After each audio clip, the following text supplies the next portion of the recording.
April 1st, and this is what I see. A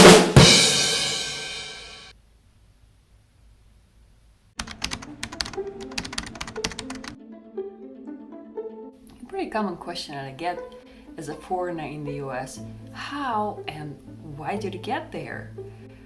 In my case, how and why are very connected. So here is my story.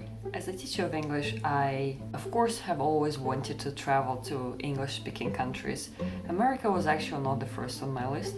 Of course, I wanted to go mostly to Britain, maybe Australia. America, of course, was also an interesting destination. But an idea of moving permanently, or at least for a long period of time, to a foreign country has never crossed my mind. It has never been a priority for me or even a possibility. I have always believed that I will get married to a Russian guy or a person who lives in Russia and stay there and be a teacher of English forever, I guess. But it's not the way it turned out. Met a guy in Tinder and came here. Always wanted to live in a wonderland called America. Just the tourist who overstayed. Russian secret agent. Pursue my American dream. Gold digger. Escaping the totalitarianism of Putin. Came as a student and stayed forever.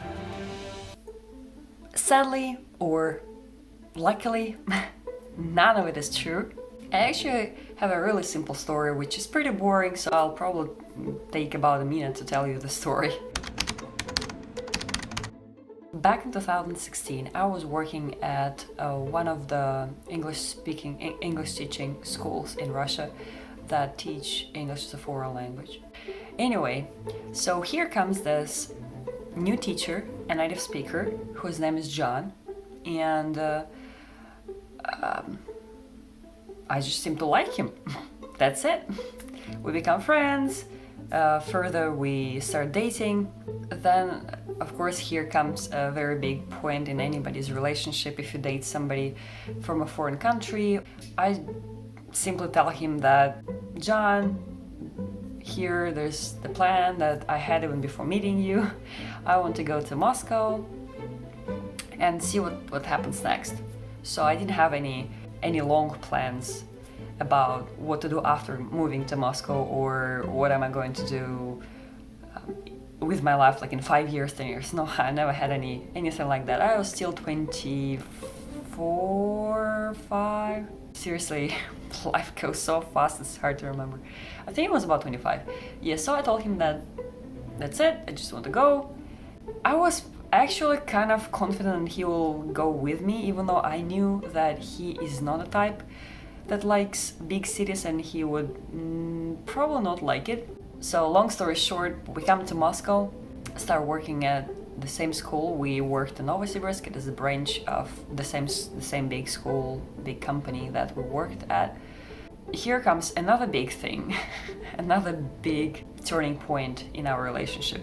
In the summer before we started working in the school, what happened is I, of course, was curious to see the US, and especially because my boyfriend is from there and I wanted to see where he comes from. I wanted to visit his family and meet them, and that's pretty much it.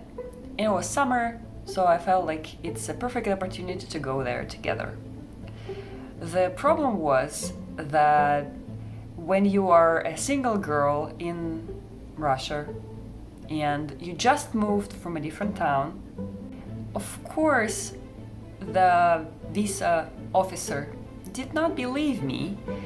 They thought, it was a woman by the way, she thought that I'm a typical girl that met a guy who is American. I told her bluntly and honestly what my plans were. I told her that I'm going to Ohio to meet his family, to see where he comes from, to basically see that part of country. I didn't tell anything about how I want to visit New York or how I want to go to Los Angeles or how I want to see the most common sites that people usually come to, because I didn't want that.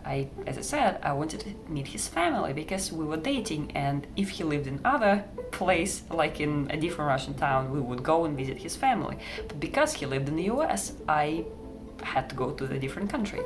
So visa was denied, and he went back home for a month and a half, and I stayed home. I stayed in Moscow and worked, which was great because if it didn't work out, I'd probably be really depressed. So yeah, this is my greatest experience with getting tourist visa. After he returned, we had very quickly realized that we are approaching the next turning point in our relationship, which was, what are the big plans? What do we do? What are we going to do with being from two different countries? One option is you come to an agreement and one person has to move somewhere where they have never been to or don't want to be. In our case, the two options are staying in Russia and multiple variations of where exactly in Russia we are going to stay, or going to the US. The third option would be go somewhere else and stay there, which for us was not appealing at all. Oh yeah, we didn't even think about that option. We simply decided to give it a try. For me to go to the US, simply because John at that point of time already stayed in Russia for more than 2 years, and he was kind of getting not bored, I guess homesick.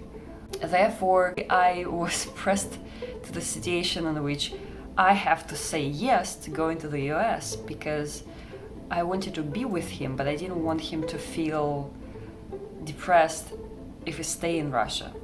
This situation was going for several months, I think, heating up of emotions, I would say, and inevitable realization of what's going to happen in the future, so that we have to decide. It's again as important as any other decision. You want to have kids, he doesn't want to have kids. You have to decide on something. And here the same.